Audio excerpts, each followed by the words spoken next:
Fantastic Mr. Fox by Roald Dahl. Read by Martin Jarvis.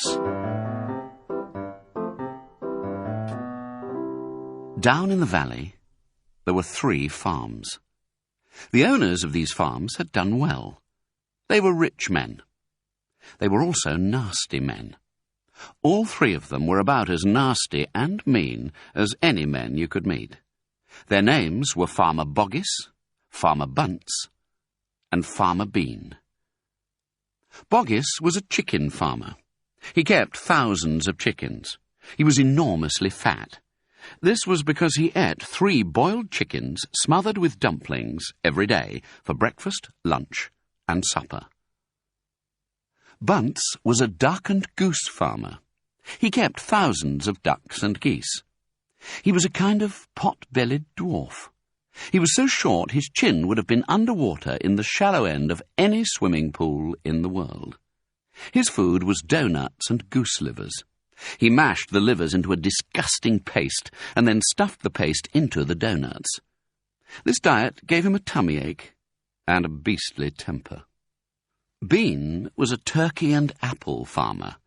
He kept thousands of turkeys in an orchard full of apple trees. He never ate any food at all. Instead, he drank gallons of strong cider, which he made from the apples in his orchard. He was as thin as a pencil, and the cleverest of them all.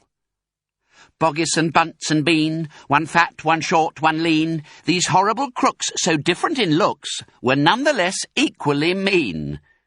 That is what the children round about used to sing when they saw them. On a hill above the valley, there was a wood. In the wood, there was a huge tree. Under the tree, there was a hole. In the hole lived Mr. Fox and Mrs. Fox, and their 4 small foxes. Every evening, as soon as it got dark, Mr. Fox would say to Mrs. Fox, "Well, my darling, what shall it be this time? A plump chicken from Boggis, a duck or a goose from Bunce, or a nice turkey from Bean?" And when Mrs. Fox had told him what she wanted, Mr. Fox would creep down into the valley in the darkness of the night and help himself. Boggis and Bunce and Bean knew very well what was going on, and it made them wild with rage. They were not men who liked to give anything away. Less still did they like anything to be stolen from them. So, every night, each of them would take his shotgun and hide in a dark place somewhere on his own farm, hoping to catch the robber. But Mr. Fox was too clever for them. He always approached a farm with the wind blowing in his face, and this meant that if any man were lurking in the shadows ahead, the wind would carry the smell of that man to Mr. Fox's nose from far away. Thus, if Mr. Boggis was hiding behind his chicken house number 1, Mr. Fox would smell him out from 50 yards off, and quickly change direction, heading for chicken house number 4, at the other end of the farm. "Dang and blast that lousy beast!" cried Boggis. "I'd like to rip his guts out," said Bunce. "He must be killed," cried Bean. "But how?" said Boggis. "How on earth can we catch the blighter?" Bean picked his nose delicately with a long finger. "I have a plan," he said. "You've never had a decent plan yet," said Bunce. "Shut up and listen," said Bean. "Tomorrow night we will all hide just outside the hole where the fox lives. We will wait there until he comes out. Then, bang, bang, bang, bang." "Very clever," said Bunce. "But first we shall have to find the hole." "My dear Bunce, I've already found it," said the crafty Bean.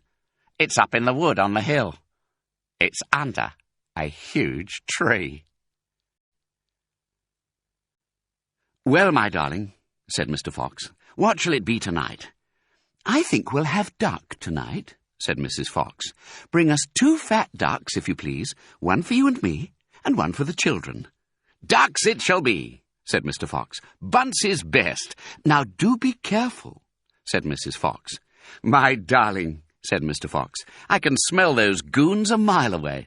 I can even smell one from the other. Boggis gives off a filthy stink of rotten chicken skins. Bunce reeks of goose livers. And as for Bean, the fumes of apple cider hang around him like poisonous gases. Yes, but just don't get careless, said Mrs. Fox. You know they'll be waiting for you, all three of them. Don't you worry about me, said Mr. Fox. I'll see you later. But Mr. Fox would not have been quite so cocky had he known exactly where the three farmers were waiting at that moment. They were just outside the entrance to the hole, each one crouching behind a tree with his gun loaded. And what is more, they had chosen their positions very carefully, making sure that the wind was not blowing from them towards the fox's hole. In fact, it was blowing in the opposite direction. There was no chance of them being smelled out. Mr. Fox crept up the dark tunnel to the mouth of his hole. He poked his long, handsome face out into the night air and sniffed once. He moved an inch or two forward and stopped. He sniffed again.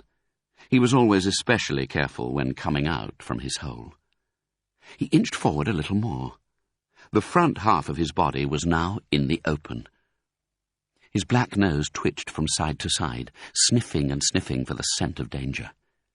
He found none, and he was just about to go trotting forward into the wood when he heard, or thought he heard, a tiny noise, a soft rustling sound, as though someone had moved a foot ever so gently through a patch of dry leaves.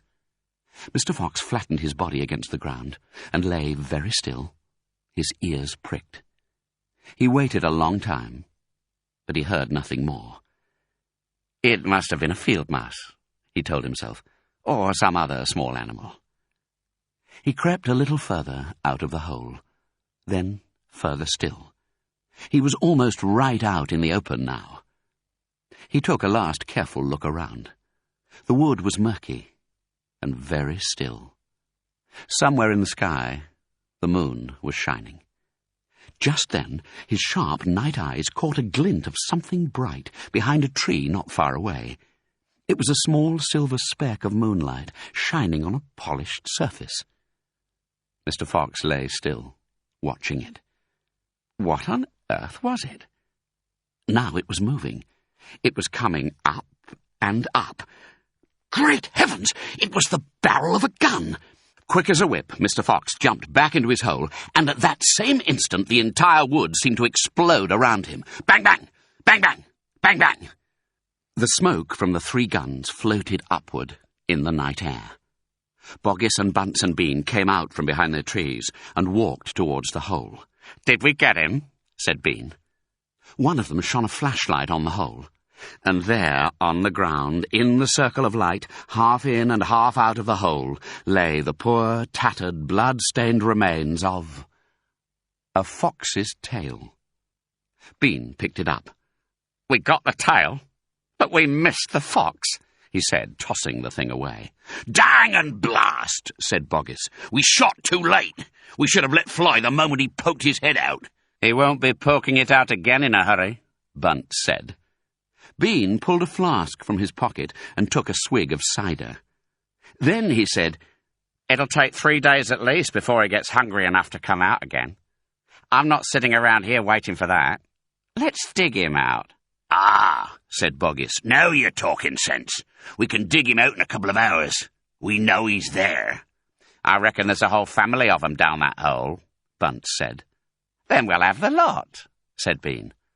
"Get the shovels."